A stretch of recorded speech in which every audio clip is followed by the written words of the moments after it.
Hola, gente de Cine con Acento, ¿cómo están? Habla Juan Carlos Lemus y estoy aquí con el director de un corto jordano que tuvimos la oportunidad de ver mientras el Festival de Cine de Cannes. Se llama Red Sea Want to Make Me Cry. Estoy con Faris and then now we need to talk in English because Mhm. it's a better way to communicate with him.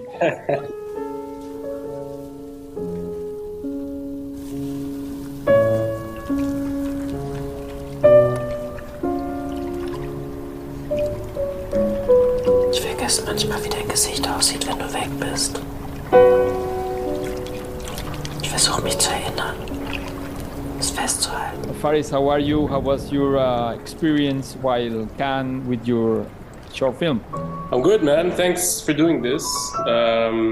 Cannes was crazy in many ways. It was a circus, The but it big was one, surreal. It one was of the big ones. one of the big ones. Yeah, I mean, yeah, but a surreal experience and something we're really. I mean, my team and I are very, very grateful to have experienced. Can you please let me know your the way that you pronounce your last name because I can't. Well, it depends who I'm talking to, you know. But since you're Amman, I'll tell you the OG pronunciation, which is Faris AlJoor. All Faris right. AlJoor. Yeah. Yeah, I need like 5 years trying to do it well. But then, okay, let's talk about a little bit about your short. Yeah. I feel like Lynchian some way, like Mm-hmm. a kind of Wow.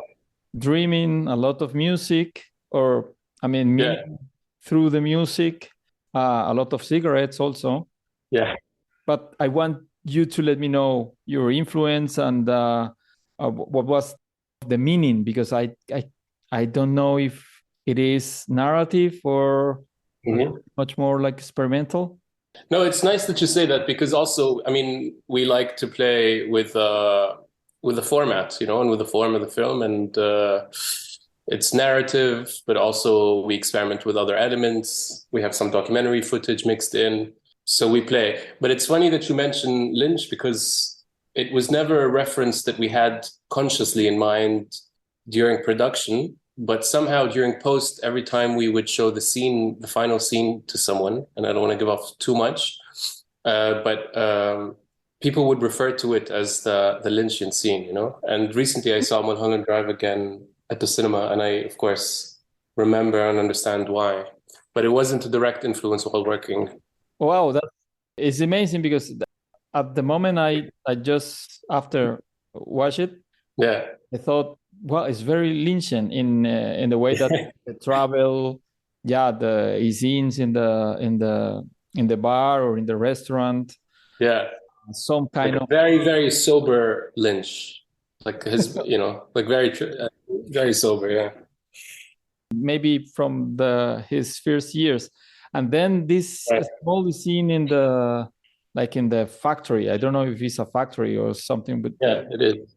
yeah. But if not, which one was your influence or your main influence?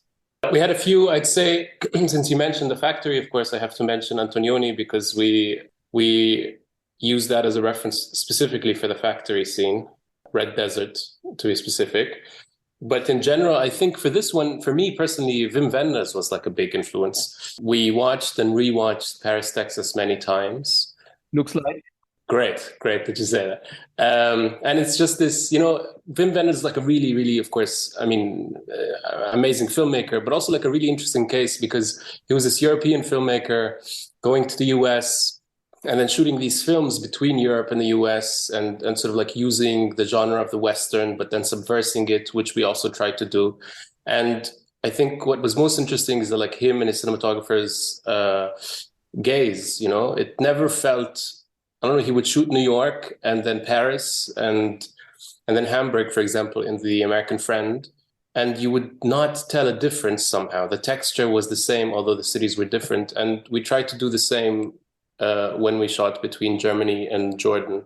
So yeah, Wim Wenders, I think, was a big influence on this work.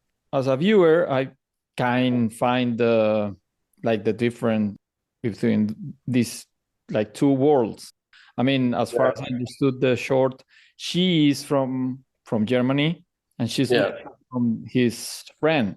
Right. More or less, she's lost here, trying to find what's going on or what happened with him. Yeah. And I don't know what it is at the end. He was like a guy from Egypt and he's lost, or he's a local guy and something happened, like a crash accident with him. Mm-hmm. What happened with him? I mean, I like the questions, and it always was intentional that we don't make anything concrete in terms of his identity. You know, I wanted the character to be elusive, um, because look, I mean, while writing, I think we had a very clear idea. There was this accident that happens. He's somebody who has an Arab ethnic background, but we never really specify where exactly. The story takes place in Jordan, but we also never say the word Jordan, but we also don't try to hide it, you know? So we wanted something in between. But what's interesting is that later in the, after working with Ahmed Shahabdin and Clara Schwenning, the protagonists of the film, and then during post, the film became somehow about this love that's not violent and political as it had started, but rather sort of like about the submissive desire, you know? A lover falling by choice and making themselves vulnerable, which is a strength in love, you know. And so that made the edges softer, if that makes any sense, and took us out somehow from this like concrete understanding of reality and into this fictional ghost town that's slightly Lynchian and dreamlike. Then let's talk about a little bit about your background. When and why you decide to become director or film director? It's a big question, Juan. Oh. I ask myself often, and especially why, and the answer changes based on the day and the mood. I don't know, to be honest. You know, I can of course make. Maybe you can do an effort and give me the best idea and the worst. The best, well, the worst is when I don't have an answer. When I ask myself, why did I become a filmmaker, and I have no idea. You know, I think that's on the bad days, and then on the good days, I think it's because it's also something not explainable, but it's this love, man, that I have for this medium. It's crazy, and I don't feel it all the time, but when I do, it feels like the truest thing in the world, you know, and it's the only thing that I commit to completely, entirely with faith, you know. It's almost religious, this quest, on the good days, you know. And most of the time it's just something in between. No, but my background, you know, I'm Jordanian. I studied a bit in Jordan, and then I moved to Germany, where I finished a master's in film. And now I'm based between Cologne and Berlin. You are Jordanian or? Yeah, which is also a very Jordanian question, right? Jordanian. Yes, it is. Yeah.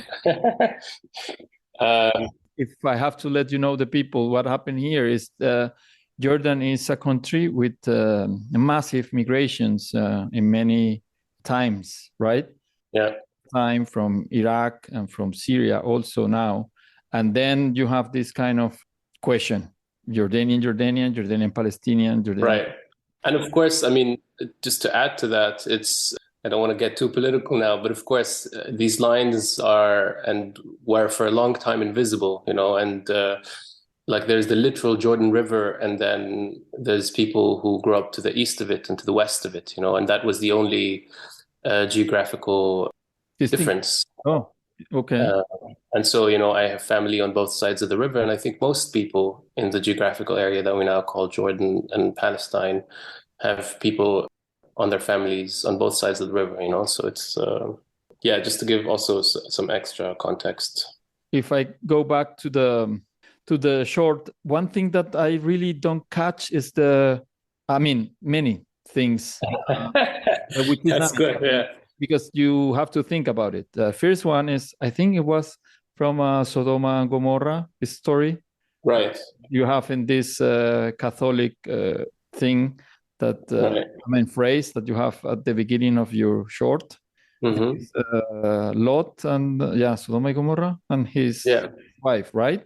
Lot's wife and the area of Sodom and Gomorrah, which is modern day Dead Sea. Why this? And then the mention of what happened in the 60s back, back in this area, which is Aqaba, as far as I understand, because I know, but I don't know if you have the idea to present a real place or just something in the Arab world. That you said in your short that this was the idea to have a industrial hub and free trade area, but I don't know if you're talking about Aqaba, really Aqaba, or just somewhere. Well, I answered the second question first quickly. It was, we wanted to create a fictional town, Okay. We literally shot in Aqaba and also in Wadi Musa and the Valley of Moses. Yeah, and, Petra, right? Yeah, exactly. But in the film, the idea was to create this fictional town. And of course, like the story he tells in the beginning, we borrowed elements from reality. And I feel like in Jordan, there's been a few plans of creating these special zones, and then projects are usually abandoned. I have to be careful what I say, but projects are usually abandoned halfway through, it feels. And so I was wondering what life would look like in a town, in one of these towns where there was big attention at some point in time, and then it was completely left behind. But people, of course, continue to live there. And what does that look like?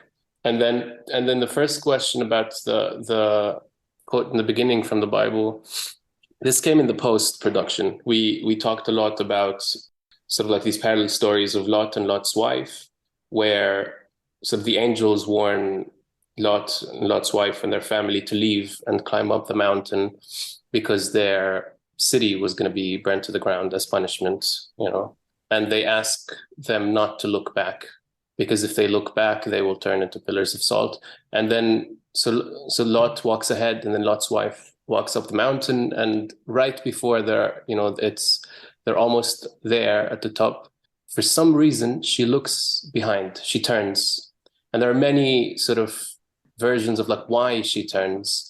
And then she directly, of course, as punishment, is turned into a pillar of salt, which you can still see if you go to the Dead Sea today. They will show you. They'll say this is Lot's wife. All right. But this question of like, it was also like it was a similar story in the Greek myth of like Orpheus and Eurydice. Orpheus also looks behind, and Eurydice is taken back into the underworld. And of course, this question of like why do they look back? My version is that it's. They have. Lot's wife had to see her city one last time, even if it meant seeing it burn, and even if it meant turning into a pillar of salt. But it's this unexplainable look back, and it's like the question became why does Ida stay, and why does a lover remain in love when it clearly will not be fulfilled? So these parallels and these questions in relation to the geographical space we were in were really, really present during the post-production of the film.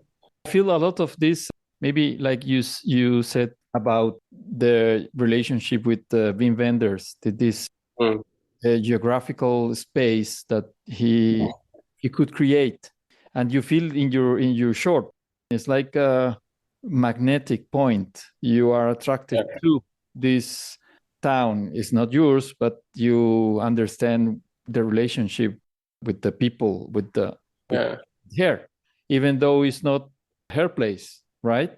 Right. It's nice that you say that. Yeah, she's foreigner. I don't know. Maybe for me was like this trip in the boat, very intense for me, and I think that for her, is the link to this area, to this island, because you said this is an island, right? Right. Yeah. Okay. Yeah. Well, beautiful. Great, thanks, man. Yeah. No, to understand the meaning behind, because for you, maybe many times you watch film, you have some ideas, but who knows? It's the only way that you can ask. Maybe it's the same thing that I'm thinking that the creator has in his mind. Or I'll tell you this: in our film, there's no. Truth is very, very subjective, right? And ideally and hopefully, what we invite the viewer to do is to add bits of your own narrative to this loose thread that is in the film, And so I can tell you what the boat trip means to me on a personal level, but ideally also it would mean something different for each person, right? So to me, of course, I mean, what I thought about when what I think about when I see the boat scene is that this is the fairy taking her from the world of the living to the world of the dead, which is why it has this sinister energy. Okay. No, for me, it wasn't like Yeah, and on a sort of on a practical level, it's actually, it's the boat that takes people from the mainland to this island where the factory exists, so it takes the workers usually to the factory and then it takes them back at night. what can I ask you about Cannes and your experience with the short film over there? You were there trying to find money for new production to become a future with this short, or what was your trip around Cannes? Not so much trying to find money for I mean, we don't plan to make a feature out of this, or not yet at least. But I mean, we do plan on making something with similar themes and a similar sensibility. But no, for me in Cannes, it was really important to, and I would tell this to my team often, to really be present for that moment and to understand that we have arrived there, right? Because Cannes is something I think every filmmaker or many people, I mean, me for sure, is something you dream about when you're starting out, and it's sort of like this temple of art house cinema and everything that surrounds it. And so it was very emotional, and it was very touching for me to be there and to feel like we are there because we made a film that was good. And as you know, you've seen the film, it's not a film that tries to sell certain politics or anything trendy, it's really a film that puts cinema first and that puts people and its characters first. And so it was just, for the most part in Cannes, it was just really trying to be present for that moment and to take it all in and to meet new people and to see old friends and to party a little. And A little. of course, you get a lot of work done during that time, right? But not like in a direct transactional sense. That's nice. And then obviously we know that Cannes is the biggest for sure. And nobody can say no if Cannes called you in any way. But then why Cannes and not Berlin? Well, the film wasn't finished by the time Okay. Berlin happened. Okay. We finished. We were still in the mix, I think, a few days before the screening in Cannes. And actually, we're mixing again now a little after Cannes, which is something that people often do. They're both amazing festivals. But like you said, I think the chance to premiere at Cannes is something very, very special. Absolutely. We talked with some friends over there, and Cannes is the biggest because no one say no to Cannes. And everybody is there, but I have to say also, despite like the craziness and the circus that Cannes is, I mean, it's also a place that really puts cinema first. I mean, the programmers at the director's fortnight, the selection committee, and the organizational team. Man, it's like these are people who really love cinema, and every conversation in every context always comes back to cinema. And I think that's something really, really special because it's not just the market, despite it being the biggest market, but it's also like the true home for art house cinema, which is something refreshing and really nice to see and experience. Cannes has his magic. Yeah. And it's also a little mythical, of course, And we love it to be there. Yeah, absolutely. And it was our first time, and it was like my first time. It was most of the team's first time. It was the first time for Jordan. I mean, you and the other feature. Yes, I'm for Jordan in Cannes in any way. Which was also really special, man. I mean, we had, we all met there, of course, and they're dear friends also, and we've worked together before. And it was really, it was wonderful to be back in touch with them in this way and over there. So, yeah, there's only gratitude and a lot of love here. All right. So, Faris, congratulations and thank you. Thank you so much. You're short. Let me say some words to say goodbye to my people in Spanish. Yes, please. Hope to see you around and here in Jordan or over there in Berlin for the next film festival. Yeah, or maybe in Colombia, hopefully. Oh, wow. This is amazing. Yeah, sure. Yeah, many friends here, as you know. I mean, many people from Bogota, and Medellin. And I love Colombia and I can't wait to visit.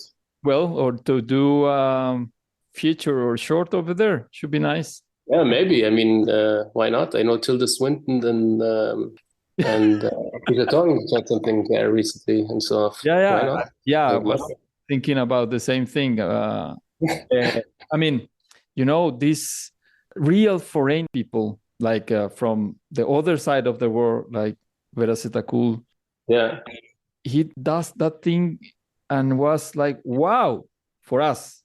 Yeah. Amazing.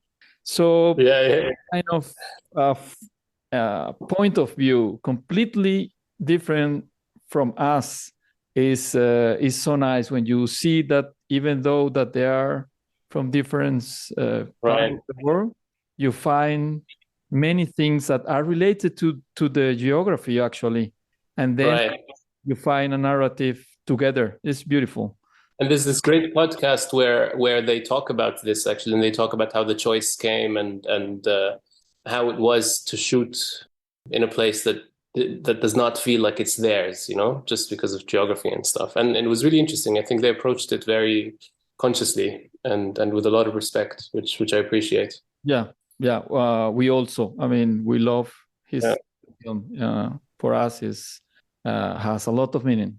Yeah, absolutely. So I hope so. I hope that you can find a way. And maybe why not do something special in my country? Why not? Yes, hopefully soon. Yes. Okay, man. So, thanks so much, man.